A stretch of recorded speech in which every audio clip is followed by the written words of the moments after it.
Colombia es un país de Sudamérica organizado en 32 departamentos descentralizados. Posee alrededor de 65 lenguas y colinda con 5 países: Venezuela, Brasil, Perú, Ecuador y Panamá, y 2 océanos diferentes, el Pacífico y el Atlántico.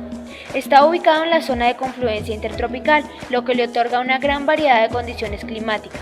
Además, su territorio está atravesado por 3 cordilleras, permitiéndole así tener una abundante biodiversidad de ecosistemas en los que cohabitan diferentes especies de flora y fauna. Asimismo, dentro de este territorio, los seres humanos han coexistido y adaptado de diferentes maneras, desde las primeras asentaciones humanas hasta el día de hoy. A lo largo de esta historia, los eventos y o conflictos que han hecho parte vital de esta convivencia llevaron a una codificación constante de diferentes formas de pensar, sentir y actuar la vida cotidiana en el territorio colombiano. La unión de estos factores naturales y biológicos y los factores de la historia social, económica y política que ha atravesado el país constituyen causas primordiales para la variación y de diversificación cultural que componen la realidad colombiana actual, realidad que integra y ha integrado una gran riqueza de lenguas, razas, etnias, ecosistemas, ideologías, estilos de vida, entre muchos otros, y constituyen a Colombia como uno de los países más biodiversos y multiculturales. En este caso, dirigiremos nuestra atención a 2 regiones, el eje cafetero y la Orinoquía, que son focos de biodiversidad cultural y ambiental dentro del país. Y específicamente vamos a abarcar la estrecha relación que hay entre la producción económica y las culturas de cada región.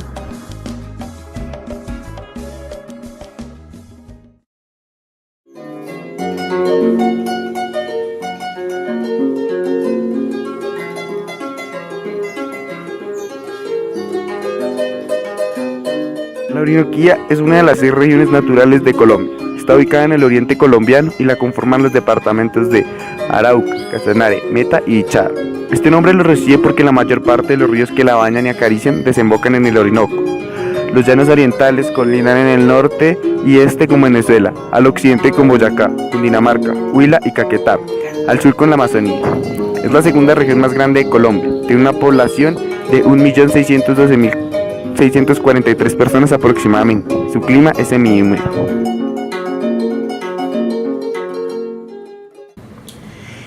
El llano es una zona, históricamente hablando, de refugio. Una cosa muy distinta eran los llanos indígenas, a lo que luego fueron los llanos de las misiones, que posteriormente se convirtieron justamente en una de las varias zonas o áreas de refugio, que eran zonas inhóspitas, zonas libres, que tuvieron los enclaves coloniales o luego la república, a donde se iba toda suerte de gente, aventureros, prófugos de la justicia.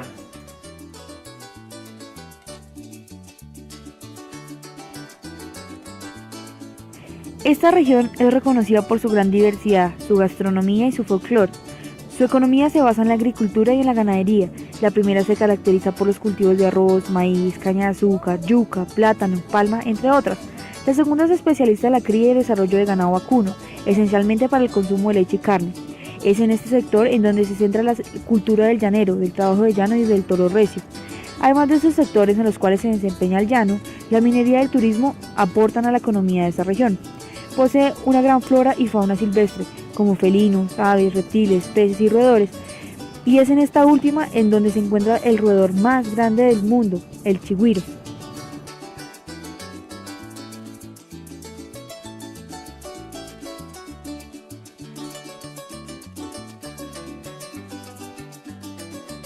Es lo mismo, las expresiones culturales de ellos nacen, debería ser como al revés, nacen de su trabajo o también al derecho.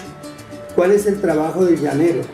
Sobre los llanos la palma y sobre la palma los cielos, sobre mi caballo yo y sobre yo mi sombrero, dice la famosa canción de los llanos orientales. Más que nadie en Colombia la cultura y el trabajo de una región están fundidas y se muestran más en los llanos orientales.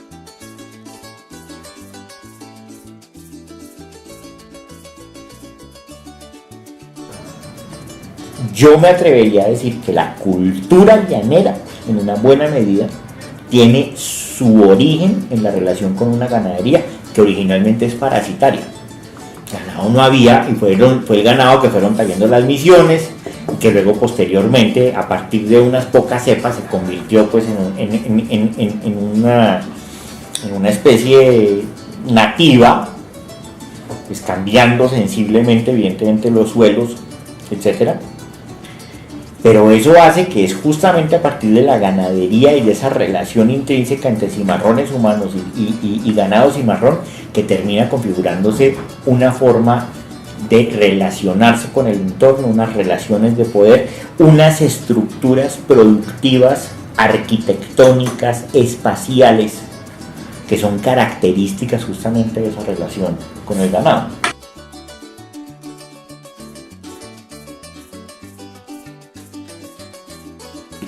Cultura llanera es cultura que deriva de una manera u otra de la relación con dos tipos de especies: ganado y caballo. Porque para manejar ganado en grandes extensiones se precisa de caballos. Una lectura desde cierto tipo de presupuestos ecológicos o biológicos que son del todo sensatos, lo que diría es, verdaderamente lo que vemos es un tremendo ultraje del entorno natural por parte de una cultura que en cualquier caso capitalizó una serie de especies exógenas, cambió los pastos, trajo ganado que no era allá, trajo caballos y por ende lo cambió, violentando el ecosistema. Pero otra cosa es que es tal el impacto de la cultura, pues que el entorno natural llanero termina siendo el que la cultura llanera predica. Cambiar ese entorno con una presencia cultural tan fuerte es construir un entorno, es darle sentido cultural.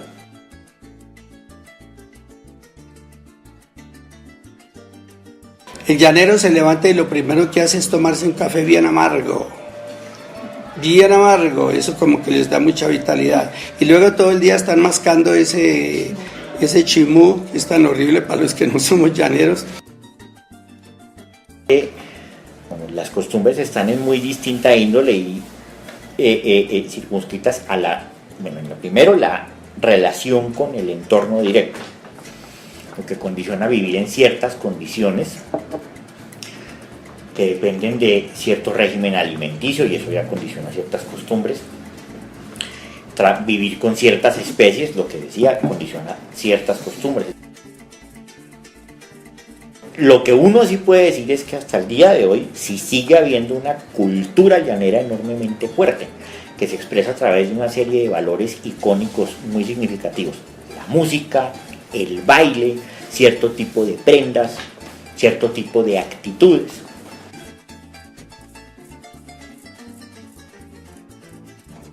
Porque el llano es una entidad geográfica, física, pero es también una unidad cultural.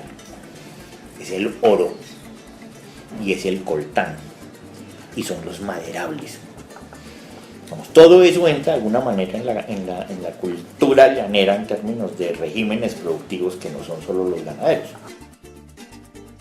Bueno, ocasionalmente se ha sembrado alfalfa, hay palma hoy en día y eso es una realidad que ha cambiado dramáticamente los regímenes productivos, los suelos, la geografía humana.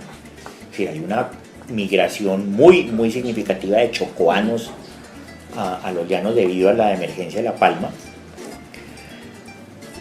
Pero evidentemente hay otra, la coca. Primero fue la ganadería, luego fue la coca, luego fue la palmicultura y el argumento fundamental para llenar el llano de palma era que eso por fin se iba a poner a producir. Y evidentemente eso lo que genera son unos desequilibrios ambientales mayúsculos y una más que no es llanera, pero que es muy importante, el petróleo. Son esos grandes oleoductos que pasan por el llano, que los llaneros no ponen, de los cuales no se benefician, pero que pasan justamente al lado suyo. lo que más tendría el llano como característico y como un recurso fundamental sería aquello que se ha querido a todos en los últimos tiempos a rajatabla negarle al llano, y son sus particularidades ecosistémicas, dejarlo ahí. Y pues evidentemente, es decir, no ponerlo a producir contra su propia vocación productiva. Más da el agua de los llanos orientales que la palma africana, que el arroz, que todo esto. La riqueza del país del futuro está todavía en los llanos por el agua.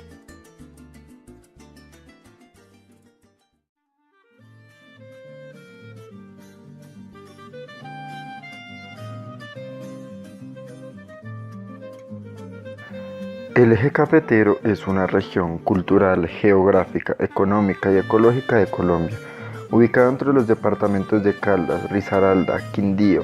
Además, también cubre la zona norte del Valle del Cauca y la zona noroccidental del departamento del Tolima. A pesar de no ser la única región productora de café en el país, esta se destaca por producir el café con los más altos estándares de calidad y la mayor cantidad de este producto. La región es caracterizada por su paisaje montañoso que discurre entre las cordilleras central y occidental, haciendo que el cultivo del café sea realizado principalmente en zonas de montañas y laderas, siendo importante además resaltar que hay elementos de carácter natural, económico y cultural de forma homogénea y donde ha sido importante el esfuerzo humano, familiar y generacional para su desarrollo, ligados con la institucionalidad, lo cual hace de la región un caso excepcional a nivel internacional, cosa que ha sido resaltada por la UNESCO, quien ha declarado en 2011 al paisaje cultural cafetero como Patrimonio Inmaterial de la Humanidad. En la región discurren diversas prácticas culturales propias que involucran elementos gastronómicos, arquitectónicos, paisajísticos y de muchos otros tipos, que se encuentran plasmados en el uso extendido y particular que ha sobrevivido al tiempo de cosas como los jeeps y wheelies, carrieles, casas de bareque y demás. La región encuentra gran importancia, además, por ser un gran atractivo turístico, por diversidad de climas, por encontrarse en ella grandes atracciones tanto naturales como artificiales, y multiplicidad de celebraciones, así como poseer uno de los grandes patrimonios arqueológicos del país.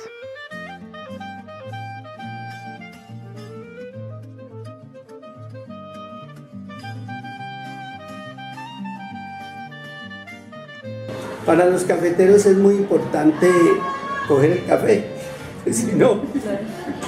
Y entonces están las chapoleras, que son las que recogen el café y que tienen un vestido especial. Está la música nuestra, que es una música de carrilera, la tradicional, que está relacionada con el cultivo del café. Hay una cosa que nos diferencia la arquitectura con el resto del país. Son casas en realidad deben ser de 2 pisos, con corredor a todo lo largo, pintadas con vivos colores. Son casas muy bonitas y que ahora, en el desarrollo de la cultura cafetera, que pasó un poquito como los llanos orientales, que ya no está dando tanto la ganadería, entonces se han metido factores como la agricultura y el petróleo. El café, que ya no es la riqueza de Colombia, la riqueza de Colombia es el petróleo, la riqueza de Colombia es su gente, pero bueno, entonces el café ya no está dando tanto, entonces ahora hemos convertido las fincas en fincas para el turismo. Los colonizadores de esta región, que eso fue un fenómeno que ocurrió después de la República, después de la independencia, 30, 40 años después, o sea, a finales del siglo XIX y principios del siglo XX, conservaron en líneas generales el concepto de la gran selva quindiana, conservaron cultivos de múltiples estratos, no como lo que hoy se ve que es un solo estrato, el palito de café solito, no. Y también en muchas fincas cafeteras se da la sombra con la guama, y con la naranja, y con la guayaba agria, y con el zapote. Y entonces, pero bien curioso, cuando yo era niño, y hasta mucho tiempo después, la naranja se regalaba, los zapotes se regalaban, ahora todo se vende. La producción cafetera basada en la finca o en la pequeña hacienda familiar suponía un trabajo colectivo de toda la familia, un trabajo colectivo de toda la comunidad, un trabajo colectivo entre la vereda, colectivo para tener las semillas, para tener los controles biológicos, para tener las asociaciones, para sacar las mercancías, se organizaban para organizar los caminos, se coordinaban para hacer mover a los enfermos, para crear las escuelas, para hacer el transporte en los jeeps. Es decir, la economía cafetera generaba una costumbre de la solidaridad, de la fraternidad, de la asociación, y eso se refleja en el grueso de la cultura del eje cafetero. El que llega a una casa de la zona cafetera y es aceptado y es visto como amigo, llega como a su casa. Una cosa mal vista en la zona cafetera es que llegue un forastero, se le ofrezca un plato de comida y lo rechace. Pierde el año con esa familia, es visto como un salamero, como decimos aquí, como un engreído.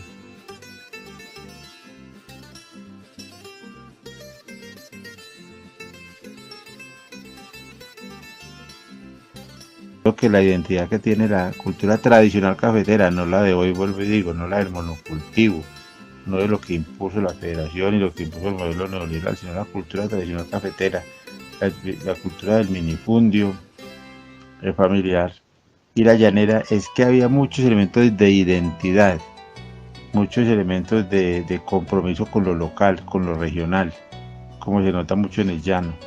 El concejal en Cotizas o a pie limpio en el pueblo del llano, entendiendo su realidad, su economía, su historia, su cultura local como un patrimonio casi que sagrado, era común aquí también en la zona cafetera. O sea que lo que para mí tienen en común es una construcción desde lo cívico, desde lo comunitario, desde lo popular. Eso fue la cultura cafetera. De hecho, en Pereira las grandes obras se hicieron por el civismo: el aeropuerto, el hospital, la universidad, la Villa Olímpica, se hicieron gracias al civismo, donde la gente aportaba el trabajo, hacían marchas de adobes, de arena. Y lo mismo creo que fueron llanos hasta que les llegó el modelo también extractivista del petróleo y el modelo latifundista de las grandes haciendas, cruzadas por una realidad parecida a la nuestra. A lo largo del tiempo, ambas regiones se han caracterizado por tener procesos productivos específicos. Por un lado, el eje cafetero con la producción de café, que durante mucho tiempo produjo un amplio abastecimiento económico para Colombia. Y por otro, los llanos orientales con la ganadería como su principal actividad económica. Más adelante, ambas regiones, como consecuencia del desarrollo tecnológico, comenzaron con cultivos como soya, frutales, maíz, palma africana, entre otros. En el llano, la economía de la región incrementó notablemente como consecuencia de la explotación petrolera, también con la agricultura, que actualmente muestra un bajo nivel de desarrollo. La rápida expansión demográfica a nivel global, su correlación a una mayor demanda de bienes y servicios y la globalización han incrementado la presión ejercida a los sistemas productivos de ambas zonas. Hoy la economía se sustenta en otras formas productivas que se fueron incorporando al circuito económico, luego de la caída de los procesos productivos rentables. Actualmente, los diversos sistemas productivos, sistemas extractivos y sistemas de abastecimientos practicados por el hombre son la principal consecuencia de las transformaciones afectando el ambiente y modificando las expresiones culturales. Estos factores transforman los ecosistemas naturales de la Tierra, cambiando su composición, estructura y función. Cabe aclarar que los procesos productivos considerados específicos de la zona no son nativos de Colombia, sino que fueron producto de la colonización del país, donde los entornos culturales y la geografía social fueron construidos y manipulados por la acción de los colonos. Sostenemos que para que una cultura se conserve es necesario que se transforme, siempre bajo el resguardo del Estado con políticas de preservación del espacio. Es necesario identificar las causas directas como las causas indirectas que intervienen en el cambio del uso de la tierra, para poder desarrollar estrategias que permitan minimizar los impactos generados por las transformaciones y conduzcan a un desarrollo territorial sostenible. Esto refleja los diversos factores socioeconómicos, culturales, políticos que interactúan o deberían interactuar de manera local, regional o global para garantizar o influenciar la toma de decisiones con respecto al uso de la tierra, sin desatender las demandas, derechos y beneficios sociales de las comunidades llaneras y cafeteras.